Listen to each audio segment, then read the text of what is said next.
पाते ही आपकी चित्त वृत्ति आनंदित हो जाए, रात की नींद उड़ जाए, नेत्रों में अश्रुपात होने लगे, बस भगवत स्मृति में नृत्य प्रारंभ हो जाए, समझ जाना अब महाप्रसाद पाया है। ऐसे प्रसाद की महिमा। तो महाप्रभु जगन्नाथ जी तो हम पे बड़ी कृपा कर रहे हैं। हम सोएं भले कहीं भी, हम रहें भले कहीं भी, हम डोलें चाहे कहीं भी, ऊधम चाहे कितना भी करें, जगन्नाथपुरी में समुद्र में नहामे, कोणार्क जामे, कुछ भी, पर नियम है हमारा जगन्नाथपुरी का कि हम और कुछ पा ही नहीं सकते। हम सुबह से भूखे ही रहते हैं। ठाकुर जी का प्रसाद वैसे तो 4 बजे के बाद राजभोग मिलता है, 3 बजे के बाद, पर हमने 2-4 अपने गुप्तचर लगा रखे हैं कि कहीं से भी कथा विश्राम हो तब तक कुछ ले आओ भैया, नहीं तो प्राण हलक में आ जाते हैं। कथा से उठते ही महाप्रसाद पाते हैं, फिर रात्रि को 2 समय ही पाते हैं, लेकिन पाते महाप्रसाद ही। हमारी डाइट वाइट चल रही है, लेकिन सब विसर्जन कर दिया है समुद्र में। बोले कि जगन्नाथपुरी में जब हमारे ठाकुर जी मोटे ताजे तो हम काहे को पतले रहे, हम भी चकाचक ठाकुर जी की तरह आनंद करेंगे। महाप्रसाद का अद्भुत सुख है। और एक और बात बोलूं, आपने उसके प्रति व्यंजन बुद्धि रखी तो वो आपकी कैलोरीज और मोटापा सब बढ़ाएगा। आप उसके बाद ठाकुर जी की बुद्धि रखो, कुछ नहीं होगा, चकाचक वही रहेगा भाव जो है। ऐसे हमारे जगन्नाथ महाप्रभु महाप्रसाद पवाते हैं, और वो महाप्रसाद ठाकुर जी ही हैं। हम रोज महाप्रसाद की आप सबके सामने आकर के भाव बताते हैं, व्याख्या करते हैं। इसको आप मान लीजिए, कहीं भजन का तप बल है, कहीं तप का बल है, कहीं रुदन का बल है, कहीं गाने का बल है, कहीं नृत्य का बल है, कहीं श्रृंगार का बल है। जगन्नाथपुरी में केवल खाने का बल है। खाओ, चकाचक पाओ, महाप्रसाद पाते रहो। बोलो जगन्नाथ महाप्रभु की जय। ऐसे महाप्रभु जी की कृपा से हम आप सब लोग यहाँ विराजमान हैं। आज बंधुओं, कल हम लोग गए थे टोटा गोपीनाथ। आज जाना तो था साक्षी गोपाल, पर साक्षी गोपाल जी एक तो दूर बहुत है, 25 किलोमीटर, आधा रास्ता भुवनेश्वर का, तब साक्षी गोपाल आते हैं। अभी हमें व्यास मंच पे पता चला कि आज जो ध्वजा जी हैं, श्री जगन्नाथ महाप्रभु की ध्वजा जी हैं, वो व्यासपीठ की ओर से पधराई जा रही हैं। व्यासपीठ, हम शब्द व्यासपीठ कहते हैं तो इसका मतलब हम नहीं है, हम आप सब और हम, हमारी ओर से आज ध्वजा जी की सेवा है जगन्नाथ मंदिर में। तो आज संध्या में साक्षी गोपाल, कल क्योंकि आज शाम को व्यासपीठ की तरफ से प्रसादी भी है सब लोगों की, 8:30 बजे जीयर स्वामी मठ बालासाही में, तो उसमें भी आप लोगों को पहुंचना है। और उससे पहले आज साक्षी गोपाल ना जाकर के आज सब लोग मंदिर में एकत्रित हो जाएंगे 4 बजे कथा श्रवण के बाद, और फिर मंदिर की परिक्रमा करके लक्ष्मी मैया का जो मंदिर है, लक्ष्मी माता जहां विराज रहे, उसके सामने जो आंगन है वहां आप सब लोग जाकर के विराजमान हो जाइएगा। 4 साढ़े 4 बजे ध्वजा जी का पूजन होगा, और फिर ध्वजा जी आज व्यासपीठ की ओर से, भक्ति पथ परिकर की ओर से, सारस्वत परिवार की ओर से, और आप सभी श्रोता परिवार की ओर से, हमारे ठाकुर जी जो हमारे शर्मा जी के ठाकुर जी हैं, उनका जन्मोत्सव है, उसी उपलक्ष्य में कथा हो रही है, तो उनकी ओर से आज श्री जगन्नाथ महाप्रभु जी को ध्वजा जी अर्पण कराएंगे। और फिर ध्वजा जी दर्शन के बाद फिर एक साथ घुसेंगे मंदिर में, और श्री गरुण स्तंभ के पीछे से जा करके महाप्रभु जी का दर्शन करेंगे। संभवतः शायद उस समय भीतर के दर्शन खुल जाते हैं, भीतर जाते हैं सारे दर्शनार्थी, भीतर जाते हैं, दर्शन कर तभी दर्शन करेंगे, और दर्शन कर करके आएंगे, और फिर उसके बाद सब प्रस्थान करेंगे। फिर 8:30 बजे आप लोग 8 बजे ही पहुंच जाइएगा श्री जीयर स्वामी मठ, वहां पर महाप्रसाद पाएंगे, चकाचक प्रेम से वहां आनंद करेंगे। तो आज का यही क्रम है, ध्वजा जी का दर्शन, ध्वजा, और फिर महाप्रभु जगन्नाथ जी का दर्शन, और संध्या में महाप्रसाद। कल अगर अवसर मिलेगा तो या तो साक्षी गोपाल जाएंगे या फिर गुंडीचा जाएंगे, जहां महाप्रभु जी जगन्नाथ जी की रथ यात्रा जाती है, देख लेंगे कैसी व्यवस्था है, या कोणार्क जाएंगे, अब पर्ची उछाल के देख लेंगे, जहां का आ जाएगा वहां चल देंगे। जैसा भाव ठाकुर जी प्रकट करेंगे वैसा हम लोग करेंगे। कल हम लोग मंगलाचरण का श्रवण कर रहे थे। 88,000 सौनकादि ऋषि नैमिषारण्य क्षेत्र में विराजमान है। अगले वर्ष नैमिषारण्य में भी कथा है फरवरी में, जहां पर सौनकादि ऋषियों को सूत जी महाराज ने कथा श्रवण कराई। उसी नैमिषारण्य क्षेत्र में अगले वर्ष फरवरी में कथा है। आप सब लोग वहां आइएगा, वहां कथा सुनने का अपना अलग ही महत्व है। 88,000 सौनकादि ऋषियों ने सूत जी महाराज से प्रश्न की और सूत जी महाराज जी अपने गुरु को प्रणाम करते हुए अब यहां से कथा कहना प्रारंभ करते हैं कि यम प्रव्रजन्तमनुपेतमपेत कृत्यम द्वैपायनो विरह कातरया जुहाव पुत्रेति तन्मयतया तर्वो विनेदु तम सर्वभूत हृदयं मुनिमानतोऽस्मि। अपने गुरु को प्रणाम किया और गुरु को प्रणाम करते हुए श्री सूत जी महाराज यहां से कहना प्रारंभ करते हैं कि मुनयः साधु पृष्टोऽयं भवद्भिर्लोकमङ्गलम् यत्कृतः कृष्ण संप्रश्नो येनात्मा संप्रसीदति सुप्रसीदति।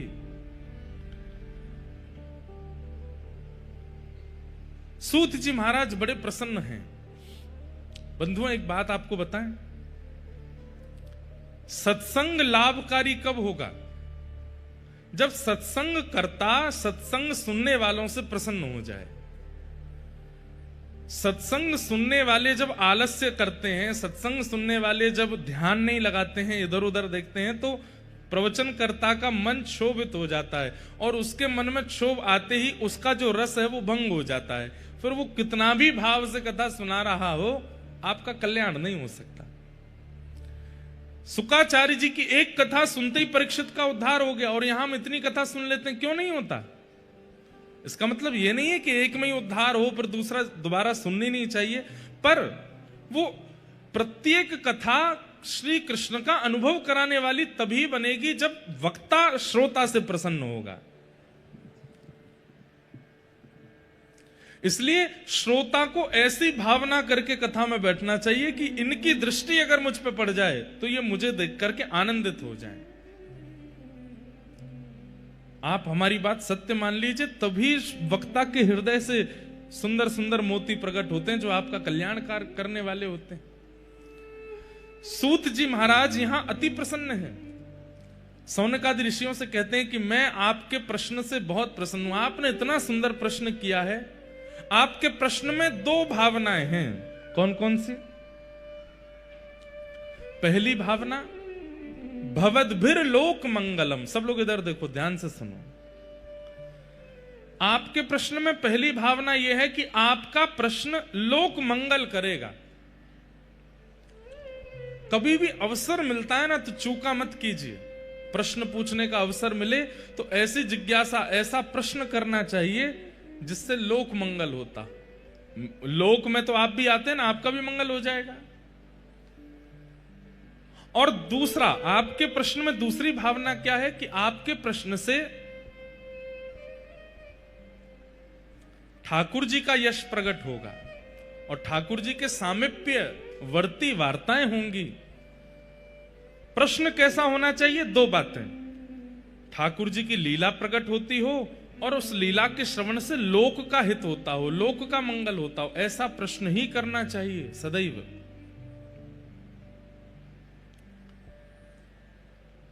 चैतन्य महाप्रभु जब जगन्नाथपुरी विराजे, बहुत ध्यान से सुनिएगा, रथ यात्रा का समय आया तो रथ यात्रा, मूल रूप से रथ यात्रा का कारण यह था, जो यहां का कारण है वो कारण क्या है? भगवान इंद्रद्युम्न राजा पर कृपा करने के लिए यहां जगन्नाथ बनकर के पधारे। अब आप में से कई लोगों ने कथा सुन रखी है, पर कईयों ने नहीं सुनी। कल मुझे एक व्यक्ति बोले महाराज जी आप कई विषयों पे कह देते हैं कि आपने सुना है, पर हमने नहीं सुना है वो, तो इसलिए आप बोल दिया करो। हमें लगा कि भाई रिपीटेशन क्यों करें, पर कर देते हैं। इंद्रद्युम्न राजा थे, कहते हैं उन्होंने इतनी तपस्या की, सतयुग में उनकी तपस्या प्रारंभ हो गई थी और सतयुग में ही उन्होंने ठाकुर जी का मंदिर निर्माण करा दिया था। ये इंद्रद्युम्न राजा कौन है? श्री अंगद जी महाराज, वही इंद्रद्युम्न राजा के रूप में पधारे, ऐसा भाव करते हैं। या जो विश्ववसु हैं उनको अंगद जी का रूप माना जाता है, दोनों भाव आते हैं। ठाकुर जी की प्रार्थना की कि आप प्रकट हो जाओ। भगवान ने कितने युग प्रतीक्षा करवा करके इनको स्वप्न देकर के कहा कि मैं नीलमणि रूप में विराजमान हूं, नील माधव रूप में विराजमान हूं, लेकिन यह नहीं बताया कि कहां विराजमान हूं। अब तो इंद्रद्युम्न राजा इतने व्याकुल हो गए, कहां है नील माधव, कहां है नील माधव, उन्हें खोजो। ये तो ऐसा हो गया कि अत्यंत प्यासा व्यक्ति पानी मांग रहा था, पानी कहां है, पानी कहां है, आपने कह दिया पानी जो है वो बलिया पंडा में है। अब ढूंढते रहो बलिया पंडा कहां है। आप बैठे दिल्ली, बंबई, कलकत्ता में और वहां हम कह रहे हैं बलिया पंडा में। अब ढूंढ, आजकल तो गूगल बता देता है बलिया पंडा कहां, पर तब तो नहीं था। ठाकुर जी ने केवल इतना कहा कि मैं नील माधव रूप में तुमको मिलूंगा, लेकिन कहां मिलूंगा, कब मिलूंगा, कैसे मिलूंगा, इसकी कोई उद्घोषणा नहीं की। और व्याकुल हो गए। तब व्याकुलता के कारण आपने अपनी पूरी सेना को लगा दिया, बोले ढूंढो कहां है नील माधव भगवान। तभी आपके एक मंत्रिमंडल में थे श्री विद्यापति जी। वो विद्यापति भ्रमण करते करते करते करते एक बीहड़ जंगल में, जहां पर सबर जाति के लोग रहते हैं, जिन्हें कोल भील भी कहते हैं, वहां पहुंच गए। तभी वहां आपको एक परम सुंदरी ललिता नाम की कन्या दिखी। ये ललिता कौन है? ये विश्ववसु सवर की पुत्री थी, और विश्ववसु सवर के यहां ही नीलमाधव भगवान थे। देखो ठाकुर जी कैसी लीला करते हैं, अपना परिचय अपने आप ही कहीं ना कहीं से ठाकुर जी करा देते हैं, लेकिन परिश्रम आपको करना पड़ता है उनकी प्राप्ति के लिए।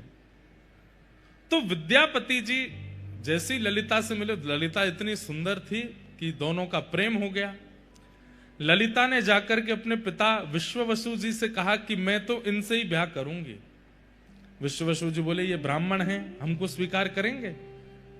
विद्यापति जी बोले नहीं, मुझे स्वीकार है। और ललिता जी का विश्ववसु जी से ब्याह हो गया। तभी विश्ववसु जी ने अनुभव किया कि रोज इनके ससुर जी, विद्यापति जी ने अनुभव किया कि इनके ससुर जी विश्ववसु सवर वो रोज सुबह कहीं जाते हैं, और जब लौट करके आते हैं तो कस्तूरी, चंदन, कपूर, केसर की अद्भुत सुगंधी आती है।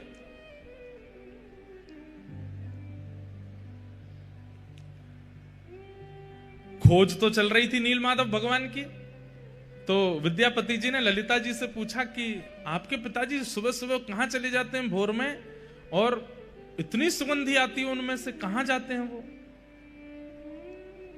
तो उन्होंने बताया कि वो अपने ठाकुर की सेवा करने जाते हैं। क्या ठाकुर हैं? बोले नील माधव। बोलो गंगा मैया की जय। परम कृपा, परम आनंद का विषय है हमारे मध्य में परम पूजनीय प्रातः स्मरणीय श्री भगवत धाम हरिद्वार वाले पूज्य महाराज जी का आज आगमन हुआ है। आप सब लोग करतल ध्वनि के द्वारा पूज्य महाराज जी के श्री चरणों में प्रणाम करें। परम पूजनीय प्रातः स्मरणीय स्वामी श्री विवेकानंद जी महाराज, जिनकी कृपा दृष्टि दास पर सदा बनी रहती है, गंगा मैया का सुंदर भाव लेकर के चित्त में पूज्य महाराज जी पधारे हैं। साथ ही हमारे छोटे महाराज जी भी पधारे हैं। आप दोनों महापुरुषों को देख करके मन में एक ही भाव आता है, बोल जुगल जोड़ी सरकार की। ऐसी जुगल जोड़ी है पूज्य महाराज जी की। और यहां भगवत धाम की परंपरा में युगल आचार्य ही रहे हैं। जय हो।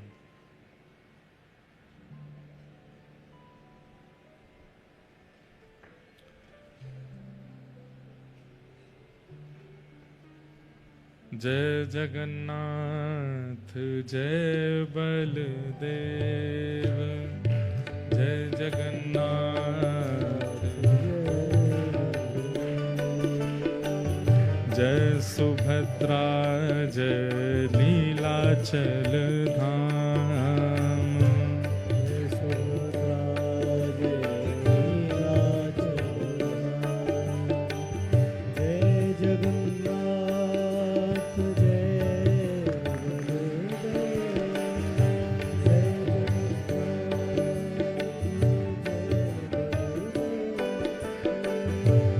सुभद्रा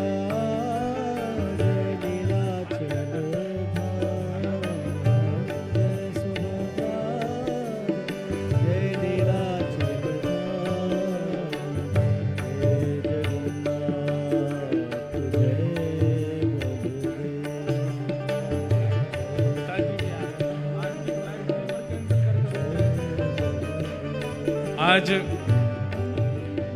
पूज्य महाराज जी की तो कृपा हम पर हुई है। एक सरप्राइज और है, हमारे पूज्य गुरुदेव भगवान आज वृंदावन जा रहे थे, लेकिन आज आप सबके प्रेम के कारण रुक गए हैं और आज कथा में पुनः आपका भी आगमन हुआ है। बोलो सदगुरुदेव भगवान की। आज सुबह निकलना था, लेकिन सुबह सुबह हमको खबर मिली कि गुरुदेव भगवान कह रहे हैं हमारा तो मन लग रहा है जगन्नाथपुरी में, हम आज भी रुकेंगे, कल जाएंगे। प्रयच्छति गुरु प्रीतो वैकुंठम योग दुर्लभम। गुरु यदि प्रसन्न हो जाए तो यही मानना चाहिए साक्षात वैकुंठपति नारायण प्रसन्न हुए हैं। जय जगन्नाथ जय बलदेव, जय जगन्नाथ जय जगन्नाथ जय बलदेव,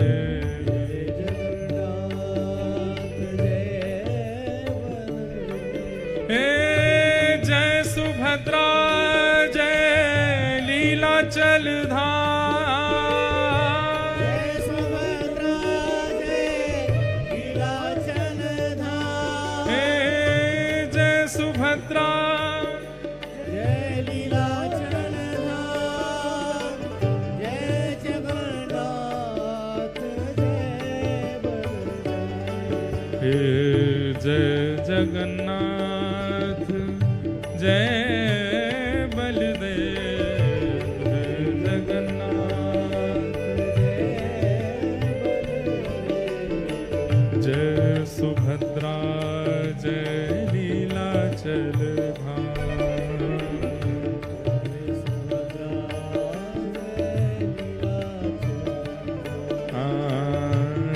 सुभद्रा जय लीलाचल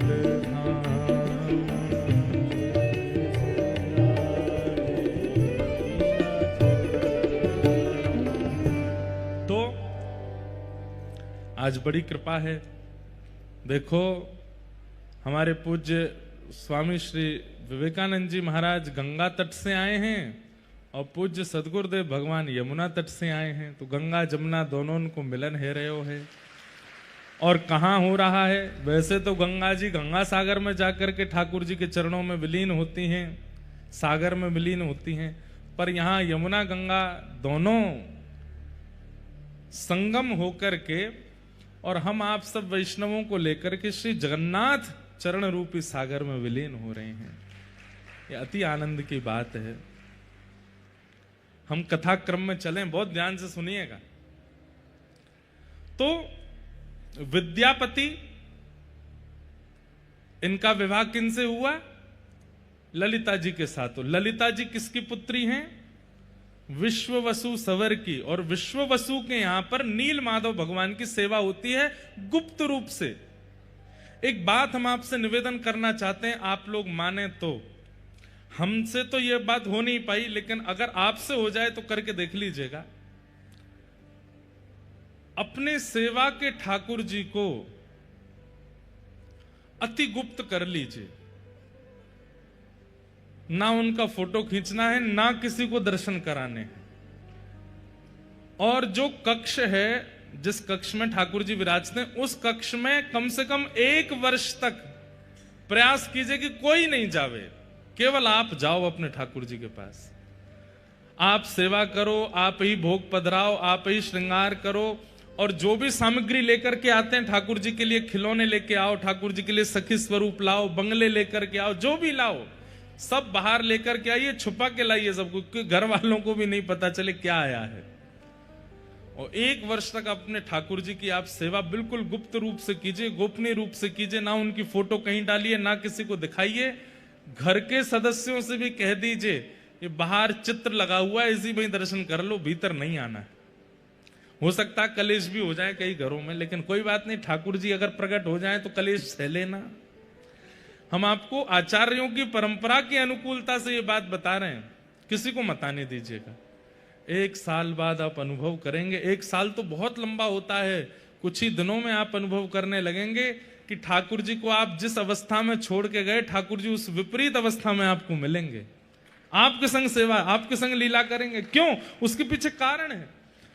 नित्य ठाकुर जी आपसे मिलते हैं, आप ठाकुर जी से मिलते हो। उससे क्या होगा? ठाकुर जी को यह विश्वास हो गया कि भाई ये प्रचार में नहीं है, ये केवल मेरो है। ये बाहर जाके किसी को बताता भी नहीं है, बाहर से अंदर आके किसी से कुछ कहता भी नहीं है। तो बहुत कठिन है ये सेवा, लेकिन करके देख लो। हम तो अपने लाल जी, हमारे बेचारे लाल जी तो सबके है गए, अब तो ये संभव नहीं, पर कभी ना कभी तो अवसर मिलेगा, हम करेंगे। किसी को मत दिखाओ, आप सेवा करो, आप ही भोग लगाओ, आप ही सामग्री पधराओ। फूल लेके आइए, किलो किलो फूल लेके आओ, और छुपा के भीतर ले आए, और भीतर आके अपने आप बंगला बनाया, बंगले में ठाकुर जी को बैठाया, दर्शन आरती करी, उसके बाद सारे फूल उतार करके बाहर पधरा दिए। किसी को दर्शन मत करा। श्रीनाथ जी में 56 भोग लगता है। नाथ द्वार में आप 56 भोग की सेवा कर लीजिए, यजमान बन जाइए। आपको भी 56 भोग पवाते हुए ठाकुर जी का दर्शन नहीं होगा। आपको उस काल, उस घड़ी में भीतर ले जाया जाएगा जब 56 भोग उठ रहा होगा। ठाकुर जी ने कैसे पाया, किसी को देखने का अधिकार नहीं है। कितनी उत्सव, कितनी लीलाएं श्रीनाथ द्वारा में ऐसी होती हैं जो सबके सामने होती ही नहीं है, भीतर ही भीतर हो जाती हैं। ठाकुर जी को उससे ये अनुभव होता है कि ये केवल मेरे प्रचार के लिए नहीं है, ये अपने लिए मेरी सेवा कर रहा है। तो ठाकुर जी धीरे धीरे सहज होने लग जाते हैं और फिर कुछ ना कुछ लीला क्रिया करने लगते हैं। विश्ववसु सवर नील माधव भगवान की ऐसी ही सेवा करते हैं, किसी को नहीं पता। अपनी बेटी ललिता तक को दर्शन नहीं कराए हैं। लेकिन विद्यापति जी ललिता से कहने लगे, बोले मुझे भी तुम्हारे पिताजी के साथ उनके ठाकुर जी के दर्शन करने। ललिता बोली, बोलना मत इस बात को, मेरी इतनी आयु हो गई, मेरी मां के विवाह को इतने वर्ष हो गए, आज तक मां ने दर्शन नहीं किए, आज तक मैंने दर्शन नहीं किए, हमारे परिवार के बड़े बुजुर्गों ने दर्शन नहीं किए, वो किसी को नहीं लेके जाते साथ में। कहते हैं नील माधव भगवान है, और नील माधव भगवान चलते फिरते, उठते बैठते, खाते पीते सब करते हैं। हम लोग देखने के अधिकारी नहीं है, इसलिए केवल पिताजी जाते हैं वहां पर। आप लोग बहुत सावधानी से सुनिए, बड़ी गूढ़ और बड़ी आनंदमयी कथा है। विद्यापति तो अब मन में ठान लिए कि मुझे कैसे भी दर्शन करने हैं। इंद्रद्युम्न राजा ने इस कार्य के लिए भेजा है कि ढूंढ के आओ कहां है नील माधव भगवान। तो विद्यापति ऐसा व्यवहार करने लगे। पत्नी भोजन देती है, वो कहते हैं मन नहीं है, इच्छा नहीं है। पत्नी बात करती है तो थोड़े उखड़े उखड़े से रहते हैं। पत्नी सबके कारण पूछती है, बोले कारण क्या है, आप इतने उदास क्यों हैं? तो एक ही कारण देते हैं, नील माधव का दर्शन कराओ। एक दिन ललिता ने जाके अपने पिताजी विश्ववसु जी से कहा, पिताजी अगर आपको यह बात पता चले कि आपकी बेटी का परिवार गृहस्थ आश्रम खत्म हो रहा है तो आप क्या करेंगे?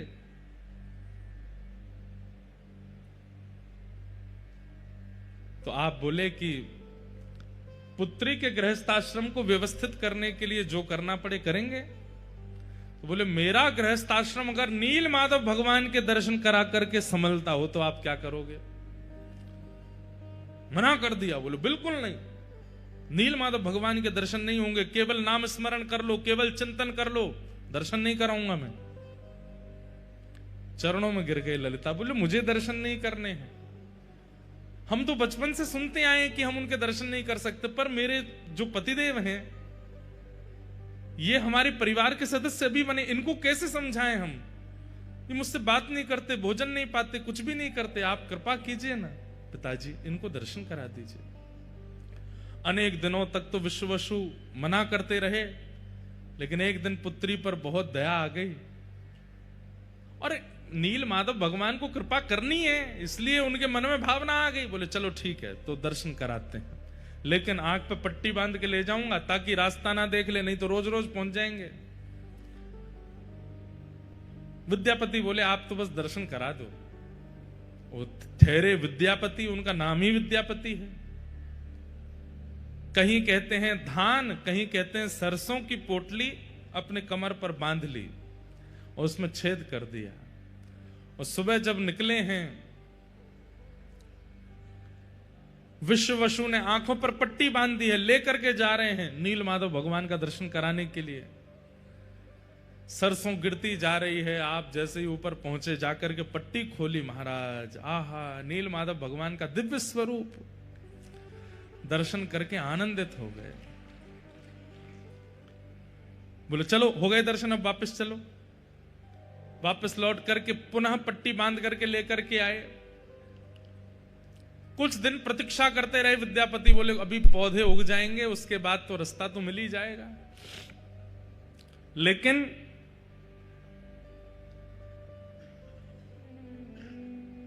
रास्ते के पीछे पीछे जाकर के जब नील माधव भगवान का दर्शन करने लगे, आप अति आनंदित हो गए। आपने तुरंत इंद्रद्युम्न राजा को खबर पहुंचवा दी कि महाराज नील माधव भगवान मिल गए। युगों से चली आ रही प्रतीक्षा इंद्रद्युम्न राजा की अब पूर्ण होने वाली है। आनंद के साथ नाचते गाते हुए इंद्रद्युम्न राजा आ रहे थे। तभी क्या हुआ, कहीं कहते हैं नील माधव भगवान अंतर्ध्यान हो गए, कहीं कहते हैं देवता उनको लेकर के चले गए, क्योंकि वो जो रास्ता बनाया था सरसों डाल करके वो देवताओं को भी तो पता चल गया था। सोचिए, नील माधव भगवान की ऐसी सेवा विश्ववसु कर रहे थे कि देवताओं को भी नहीं पता कि वो कहां हैं। लेकिन वो सरसों का मार्ग देवताओं को भी मिल गया, तो कहते हैं देवता ले गए नील माधव भगवान को। इंद्रद्युम्न राजा आकर के कुंपित हो गए। सवर लोगों से युद्ध छिड़ने ही वाला था, तभी आकाशवाणी हो गई, बोले कि तुम चिंता मत करो, यही मेरा नील माधव स्वरूप प्रकट होएगा। बोले कहां जाओ? बोले चक्र तीर्थ पहुंच जाओ और वहां पर प्रतीक्षा करो, दारू ब्रह्म के रूप में मैं आऊंगा और तुम्हारे द्वारा सेवा स्वीकार करूंगा। अपनी पूरी सेना लेकर के इंद्रद्युम्न राजा चक्र तीर्थ पहुंचे। समुद्र के तट पर प्रतीक्षा कर रहे थे, तभी सुंदर दारू बहती हुई आ रही। कैसे पता चला कि ये ठाकुर जी हैं? तो शंख चक्र गदा पद्म चारों अंकित थे। हजारों की सेना लगा दी, लेकिन वो दारू, वो लकड़ी, ठाकुर जी का स्वरूप जिसमें अभी आकृति नहीं बनी है, उठा ही नहीं पा रहे हैं। खूब प्रयास किया, हाथियों से खिंचवाया, लोगों ने उठाया, लेकिन नहीं निकल पा रहे हैं। तब अंत तो गत्वा आकाशवाणी हुई कि जिसके लिए आए हैं उसी से उठेंगे। तब इंद्रद्युम्न राजा, मतलब मानो मान हनन कर रहे हैं इंद्रद्युम्न का, राजा नहीं हो तुम, अब हम तुम्हारे यहां आए, अब तुमको सेवक बनना पड़ेगा। इंद्रद्युम्न राजा जैसे गए, विशाल दारू ब्रह्म को एक भुजा से ही उठा लिया। ठाकुर जी हल्के हो गए और कंधे पर बैठ करके सीधे उनके साथ चलने लगे। और सबसे पहले महाप्रभु जी का वह विग्रह आया गुंडीचा, जहां हम लोग कल या परसों में जाएंगे दर्शन करने। एक प्रकार से ठाकुर जी की वहां जन्म वेदी कहा जाता है उसको, ठाकुर जी का मायका भी कहते हैं, घर भी कहते हैं। ठाकुर जी ने वहां आज्ञा कर दी कि हमारा स्वरूप निर्माण कराओ। अनेकों रूप बनाने वाले आए, अनेकों शिल्पकार आए, लेकिन कहते हैं छेना हथौड़ी उठाते हैं और जैसे ही करने लगते हैं तो जैसे किसी लोहे पर प्रहार करने पर खन आवाज और चिंगारियां निकलती हैं, ऐसे निकलने लगी। कोई ठाकुर जी का निर्माण नहीं कर पाया। तभी वहां एक विशेष परिवार के सदस्य, जिनका परिवार आज तक ठाकुर जी का स्वरूप निर्माण करता है, वे आए। उन्होंने आकर के ठाकुर जी का स्वरूप बनाया, लेकिन उन्होंने नियम रख दिया कि मैं एकांत में बनाऊंगा। दूसरी बात, आप बार बार आकर के डिस्टर्ब नहीं करेंगे, देखेंगे नहीं, एकांत में बैठ करके ठाकुर जी का स्वरूप निर्मित होगा। हमें कैसे पता चलेगा कि ठाकुर जी बनना है? बोले आप बाहर से आवाज सुनते रहना, अंदर छेनी हथौड़ा की आवाज आती रहे, उससे पता चलेगा कि ठाकुर जी बनने हैं। 25 दिन 24 दिन की लगभग उन्होंने आज्ञा की, इतने दिन में ठाकुर जी बनेंगे। लेकिन 14 दिनों में ही आवाज आनी बंद हो गई। रानी घबरा गई, राजा घबरा गए। आपने व्याकुल हृदय से एक दिन प्रतीक्षा की और फिर प्रतीक्षा का बांध टूट गया। बोले कि ठाकुर जी वयोवृद्ध हैं जो बना रहे हैं, कहीं ऐसा नहीं हो भीतर ही पधार गए हों, देख तो लें एक बार। जैसे ही द्वार खोल करके देखा, महाप्रभु जगन्नाथ जी का सुंदर विग्रह वहां विराजमान। श्री बलभद्र जी महाराज, श्री सुभद्रा जी और श्री सुदर्शन जी, चारों रूप प्रकट हो गए। बोलो श्री जगन्नाथ महाप्रभु की। ठाकुर जी का स्वरूप प्रकट हो गया।